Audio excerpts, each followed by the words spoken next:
welcome to Pots, Pans, and Pioneers. Today we're going to be doing a little gardening. Today I'm going to be doing some mixed container gardening. And it's one of my very favorite things to do is put mixtures of different plants together and make a beautiful pot. If you follow me on Pinterest, you know that I love container gardening. I think I pin every one I see. So I hope you'll stick around and join me for some great container gardening. Thanks everyone. Okay, so this is a video on container gardening.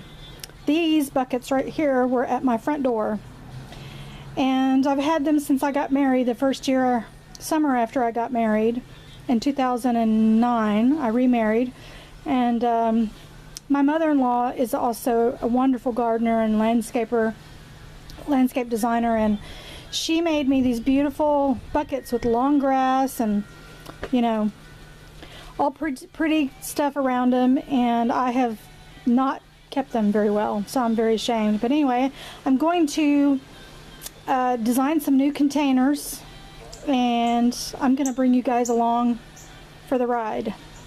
So I'm going to go get all of my things together to do one container, and then when I come back, we'll start putting them together. So this will be interesting and fun. These are for the front door, so they need to make a statement, and they need to be, you know, attention getting. I'm going to be mixing some grass with blooms and then some ground cover so you can see. If you follow me on Pinterest, you know I love container gardening. I'm mixing containers with all sorts of plants, and so, you know, this is going to be one of many that I do every year. I usually end up giving more of them away than I keep, but I love to do container gardening. So I will bring you guys along for the ride, so we'll be back. Okay, so I'm going to be breaking up the soil, and I've gotten all of the oriental grass out of the bucket, and just trying to irrigate some of this soil. I always put rocks and things down in the bottom to help with the drainage, and I'm going to be dumping this in this bucket, and hopefully not the rocks with it, but let me move the camera around so you can see. And then we're going to, it's not going to roll away on me.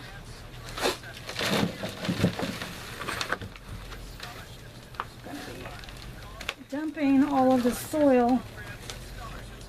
You know, what you want to watch for is, you know, all this roots that's going on here. Even though these roots are dry, given the chance, you might not notice, but there might be some live roots in here, and it can really disrupt a really pretty container garden. So if I don't think this soil is worth saving, it's already in here, and I can bag it up and, you know, throw it in my yard or use it for a smaller container. So we just want to get it all out of here so that I can get fresh soil that's been irrigated really well in these buckets. And you're going to find stuff like this that I do, putting in pots to help, you know, drain. So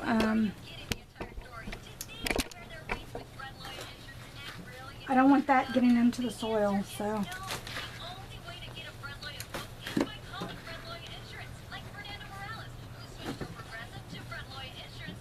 and there's another piece of clay. I use all of my old flower pots. You know, the clay pots seem to be the least expensive, and so I use those even if they crack or break. I use them for creating drainage. This is packed in here really well, so I'm having to dig through it. Oops. See what I mean? There's lots of rocks in here. I really don't want to disrupt the rocks because we need that drainage, you know, to stay in the pot. Okay, dirt up my nose. So I am going to fill this container with some fresh dirt.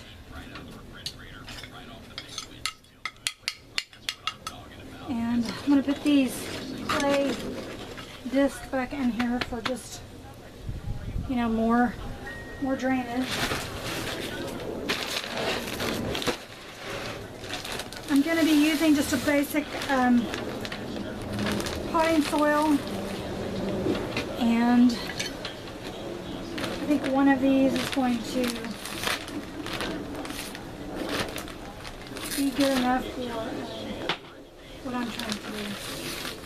I'm only going to fill this to the inside of the rim until I bring the plants over, because we want those plants to sit inside the dirt, and then we'll put dirt around them to finish off the container garden.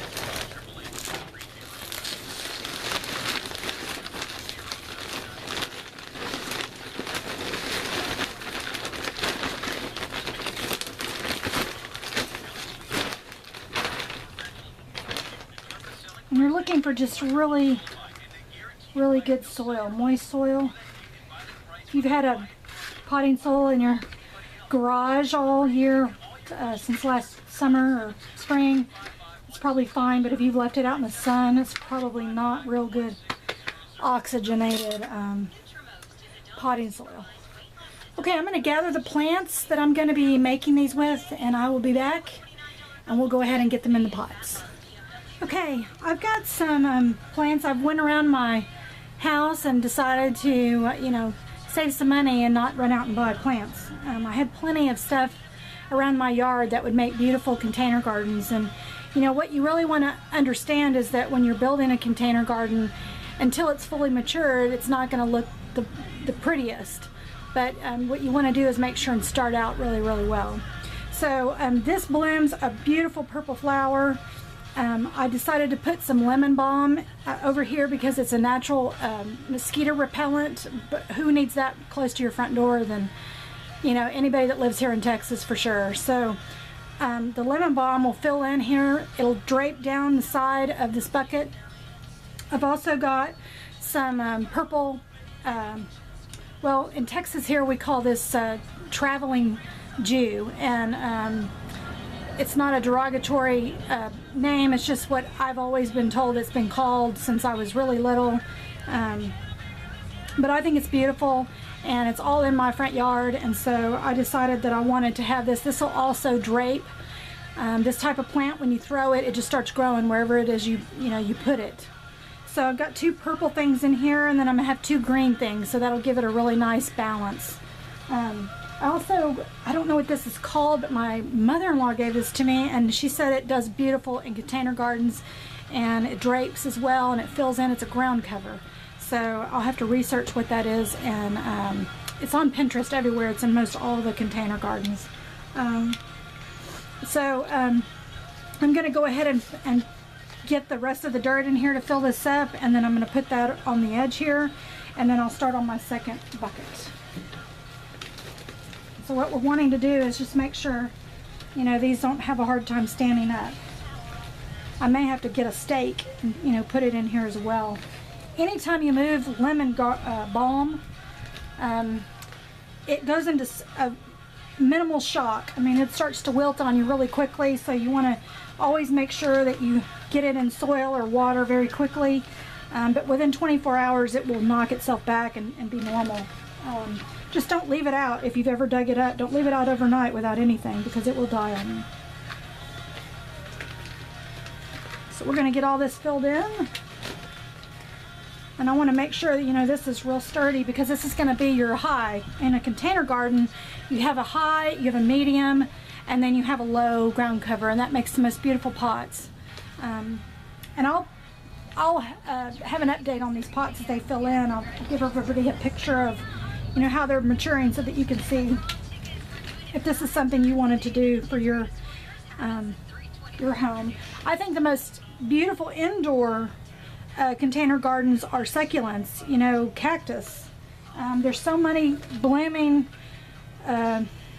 cactus nowadays that, you know, you can really make some beautiful arrangements for your house, and they are low maintenance. They hardly take any water. So for those of you that think, oh, well, I don't have a green thumb, I can't grow anything, cactus is one of the very first things you should start out with. I never really thought I had a green thumb or not a green thumb. I just was always given the confidence that anything you put your mind to, you can do. So if it's not, you know, if it's a skill you need, that takes time. So as long as you have time to put into anything, you know, you put your mind to it, you can achieve it yourself. And so I don't usually give up very easily. I'm a person who likes to, I'm very determined, and I like to do things in a very determined way. And so it's helped build my confidence, you know, over the 40 years I've been alive. So I've always been around confident women, and I've just never, there's nothing I've not been able to put my mind to that I haven't been able to achieve. So, and I wish that for everybody. Anyway, I'm going to put this in the container, and I'm going to cover it a little bit with dirt because I know it's going to shoot back out. And as you can see, it wants to just drape everywhere, but I'm going to just cover it with dirt because I know that's going to come out. I've seen it in other plants, and I don't want to put anything in here that's going to choke out or take over another plant. So lemon balm will take over if you allow it to, but you have to really watch it. This is great for tea, it's great for medicine, it's great for creams. Just Google lemon balm and you'll see all the benefits of lemon balm and how important it is. It's a natural herb that you really need in any kind of, you know, garden that you want to create. I'm going to put my stones back. I love the look of stones in container gardens, and it gives some differential of when I first planted on how things are kind of setting in there. I sometimes put little frogs or little bird houses in my container gardens. It's super, super cute to do, and you know, people just love all the different little things. I had at one time some little ants. I do have an angel. I can come over here and show. I'll get my angel and I'll show you this, how cute this is. Just to even put a little angel in your bed where it's, you know, setting up is just so super cute to find in a container garden right out your front door. So those are always super pretty, and these are so super easy to make. Anybody can do them. And if you don't have a big space, or you just have a small patio in an apartment, I just think they're the greatest thing to have, to give yourself something beautiful to, you know, a walkway, a welcome to anybody for your front door should be just a wow moment. And you can create it. I know this looks sparse now, but it's going to fill in and it's just going to be beautiful. So I'm going to go ahead and get the other container garden looking just like this one, and then I'm going to go set them out by the front door, and I'll give you a shot of that, and then I'll give updates as they mature and develop over the season. So we'll be right back. Okay, here are the containers that I finished today. These are mixed containers, and they're going to be filling up really soon. Right now they're just in a little shock because I've pulled them from other parts of the yard and I've replanted them, so they're just in a little bit of shock. But I re-watered them. I've given them a lot of water. They're here by my front door. We're going to be doing a lot of landscaping, and so this is just the first, you know, beginning. Here is the other one, identical, minus the angel. I'll have to get my other angel and put it over here. But I'll keep you updated and post some pictures on the website at Pots, Pans, and Pioneers, and I'll show you some updates of how it fills in. And I'll also be doing a few more mixed containers. So, okay everyone, thanks for joining us today. Give us a thumbs up for the video if you'd like to see more mixed containers. Give us a comment below and subscribe for more videos. Everybody have a great day.